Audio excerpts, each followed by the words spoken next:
Assalamualaikum warahmatullahi wabarakatuh. Saya Muhammad Faik Muhyiddin Alhadi, Prodi Pendidikan Agama Islam semester 6. Di sini saya akan membuat video tentang materi bab sholat untuk pemenuhan tugas micro teaching. Langsung saja dalam pembahasan materinya. Untuk yang pertama, pengertian sholat. Sholat sendiri adalah ibadah yang wajib dilakukan oleh setiap muslim dan merupakan salah satu dari 5 rukun Islam. Sholat merupakan komunikasi langsung antara seorang hamba dengan Allah Subhanahu wa Ta'ala.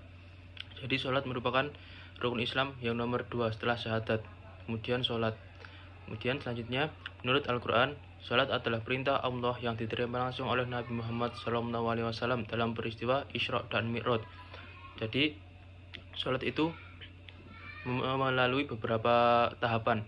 Yang pertama, dari 50 rakaat hingga kemudian sampai dengan 5 rakaat.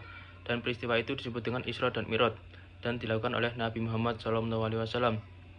Kemudian yang selanjutnya, pentingnya sholat dengan dalil Al-Quran, yaitu Allah berfirman dalam surat Al-Baqarah ayat 110, yang artinya dirikanlah sholat dan tunaikanlah zakat.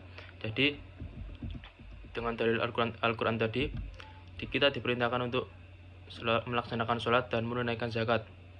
Kemudian ada juga dalil hadis dari Rasulullah bersabda, sholat adalah tiang agama. Barang siapa mendirikannya, maka dia telah mendirikan agama. Barang siapa meninggalkannya, maka dia telah merobohkan agama. Jadi sholat itu diibaratkan adalah dengan tiang agama. Barang siapa mendirikannya, maka dia juga mendirikan agama. Dan barang siapa meninggalkan sholat, maka dia merobohkan agama. Jadi begitu untuk kesimpulan secara singkatnya. Kemudian sholat tidak hanya sebagai kewajiban, tetapi juga sebagai sarana untuk mendekatkan diri kepada Allah Subhanahu wa Ta'ala dan memperoleh keberkahan serta perlindungannya. Kemudian yang selanjutnya yaitu rukun sholat. Nah, pengertian rukun sholat sendiri yaitu rukun sholat adalah bagian-bagian yang harus ada dan dilaksanakan dalam sholat. Apabila salah satu rukun tidak dilakukan, maka sholat tidak sah. Jadi misal ada salah satu rukun sholat yang tidak kita lakukan atau lupa, misal begitu. Nah, itu sholat kita menjadi tidak sah. Jadi harus lengkap rukun sholatnya. Kemudian ini ada daftar rukun sholat.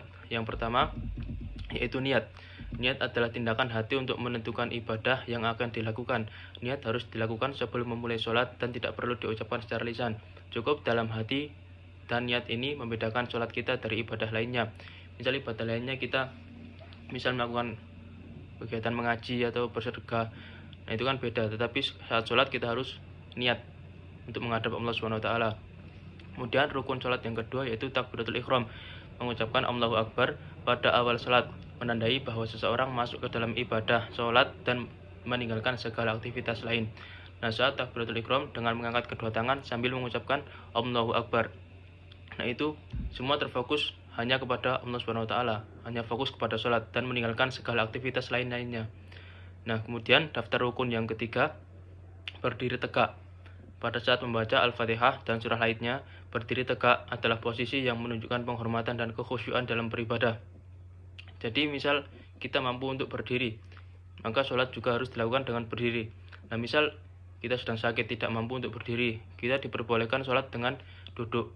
Atau jika masih tidak mampu lagi, kita masih bisa dengan tidur telentang sambil sholat. Jika masih tidak mampu lagi, nah itu hanya mengedipkan mata dengan isyarat mata saja saat melaksanakan sholat. Kemudian yang keempat, rukun sholat yang keempat yaitu rukuk, yaitu membungkuk dengan tangan di lutut dan punggung lurus. Dalam posisi ini kita menunjukkan kepatuhan dan ketundukan kepada Allah Subhanahu wa Ta'ala.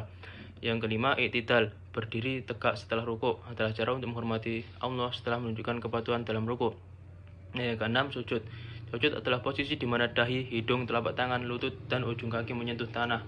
Sujud adalah saat terdekat dengan Allah sehingga sangat penting untuk dilakukan dengan penuh kesungguhan. Jadi sujud ini bisa diartikan sebagai bagian sholat yang paling mendekatkan kita kepada Allah, karena kita bersujud kepada Allah Subhanahu wa Ta'ala. Kemudian yang ketujuh, duduk di antara dua sujud, yaitu duduk dengan tenang di antara dua sujud menunjukkan istirahat dan refleksi sebelum melanjutkan sujud berikutnya. Dan yang ke-8, tasyahud akhir, yaitu membaca doa tasyahud akhir di akhir sholat sebagai bentuk pengakuan dan doa kepada Allah dan Nabi Muhammad SAW. Nah, yang ketiga yang kesembilan atau yang terakhir yaitu salam. Mengucapkan salam untuk mengakhiri sholat menandakan bahwa ibadah sholat kita telah selesai. Kemudian selanjutnya syarat sah sholat. Nah, syarat sah sholat itu dibagi ada beberapa. Yang pertama yaitu beragama Islam. Hanya bagi orang yang beragama Islam yang diwajibkan untuk melaksanakan sholat. Jadi orang yang di luar Islam tidak diwajibkan melaksanakan sholat. Kemudian syarat yang kedua balik, yaitu sudah mencapai usia dewasa atau pubertas. Anak-anak sebelum balik tidak diwajibkan sholat. Nah, misal anak masih berusia 3 tahun sampai 5 tahun itu masih belum balik, jadi belum diwajibkan untuk melaksanakan sholat. Sedangkan misalnya biasanya balik berusia antara 12 atau bisa juga 1-9 itu kadang ada yang sudah balik. Atau kalau yang laki-laki ditandai dengan sudah sunat. Dan kalau yang perempuan ditandai dengan menstruasi. Nah, itu setelah itu harus diwajibkan untuk sholat. Kemudian syarat sah yang ketiga, suci dari hadas.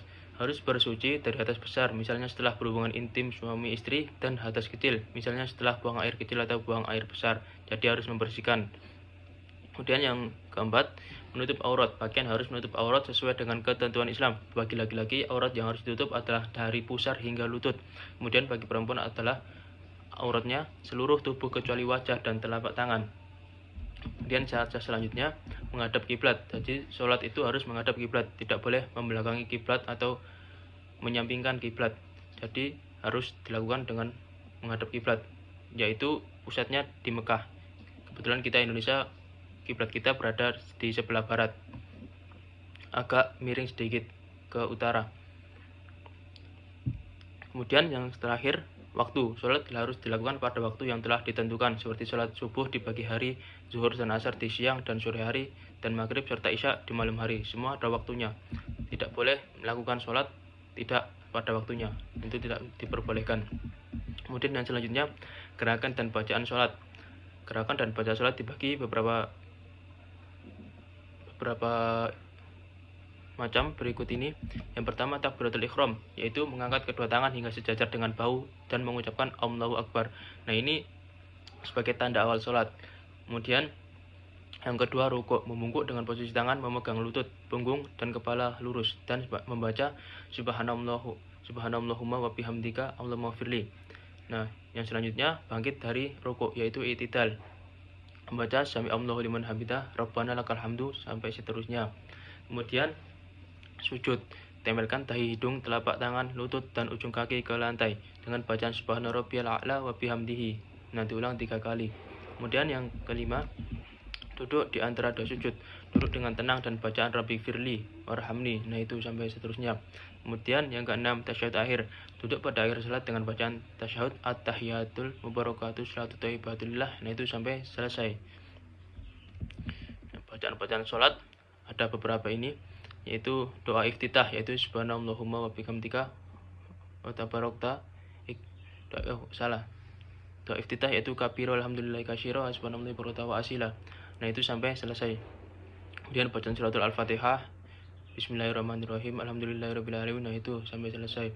Dan bacaan dalam rukuk, subhana rabbiyal azim wa bihamdihi, subhana rabbiyal azim wa bihamdihi, diulang sampai 3 kali. Kemudian bacaan dalam sujud, subhana rabbiyal a'la wa bihamdihi. Nah, itu diulang 3 kali. Kemudian yang terakhir, duduk tasyahud, membaca at-tahiyatul mubarakatuh salatu thayyibatulillah, assalamu alayka ayyuhan nabi wa rahmatullahi wabarakatuh, assalamu alayna wa ala ibadillahi sholihin. Nah, itu kemudian selawat kepada Nabi Muhammad, kemudian diakhiri dengan salam. Nah, itu mungkin sedikit penjelasan dari saya. Kurang lebihnya saya mohon maaf. Saya akhiri. Wassalamualaikum warahmatullahi wabarakatuh.